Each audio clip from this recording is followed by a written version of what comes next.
Some people talk to God through prayer. Others do magic and create servitors. Pagans may leave offering to many gods.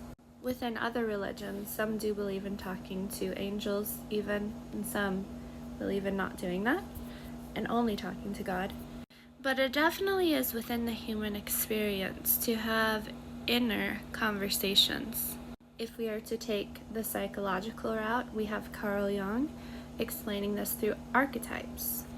So we can explain this through many different cultural backgrounds and means. Some more logical, more scientific, others more esoteric, religious, or spiritual. And none of those things necessarily go together, as we can very clearly see that many Christians don't want to be associated with the spiritual label because it does mean something to them. And these conversations that people have inwardly with God or with their servitors or with angels or whoever,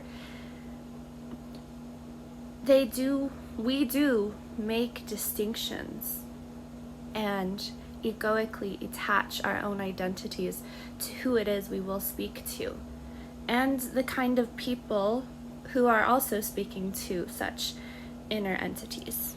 Now, some people, like even in Harry Potter, we all remember the line Hermione says, hearing voices isn't a good sign, and it's not, right? But then there is the distinction to be made of those who have more vivid imaginations and who project their inner world more fully onto their outside circumstances versus other people who may just see reality as is. And there's a lot of different factors that can also play into that. One of them could be through trauma and levels of dissociation as sort of a negative aspect, but there is a positive aspect to this too. I think there is a level of dissociation in which a person is inwardly connecting so much through meditation, through prayer, through whatever, not to dissociate from this world, not to separate themselves from everything around them because of trauma, but simply to connect to something different. Those people who are, might you say, off in their own little worlds. And we can also paint this from a fear-based lens or a love-based lens. But you may also say that a lot of fear comes from love, as those who are in fear because they love the things they're holding on to, the people they're holding on to, so much that they're willing to be afraid on their behalf to take care of them. But the fear of loneliness is very strong within the human consciousness because we see connection and love through togetherness, through religious practices we do together, through dance parties we go to together, whatever it is. Fear and love really are not separate, but they are together. And the fear of loneliness, I think, is at the root of this need to be talking to our inner self. Either our inner self or God or ancestors or angels or servitors or anything I just listed there. It's also a part of reality creation so that you're able to coherently make decisions.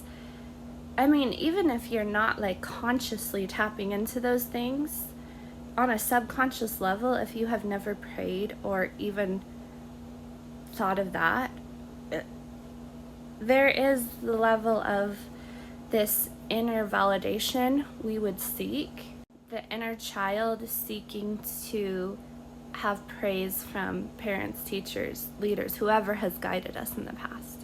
And so yeah, even if you're not doing this on a conscious level through those words, through these kind of mean spiritual or religious or archetypal, you're just unaware that you're subconsciously doing this. There's something driving you to your actions. Survival, love, validation from others, from self, from the world around you. It's a dance with reality.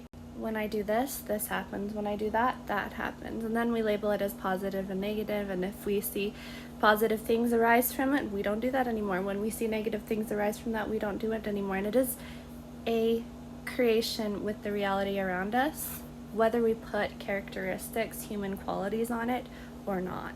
It's at the core of our being to seek validation, outwardly, inwardly, from whatever, and to seek safety for ourselves and for others. In the church I grew up in, a lot of people would be called crazy for talking about their dreams and experiences in their mind. But to each individual, those things are very real, and they do point to things that are real in their worlds. They also point to things that are collectively happening. But when we can get caught up in the craziness and the weirdness of it and everything like that, is when it can interfere rather than aid the flow of life, the flow of your decision making. That's the only time you have to be careful about it.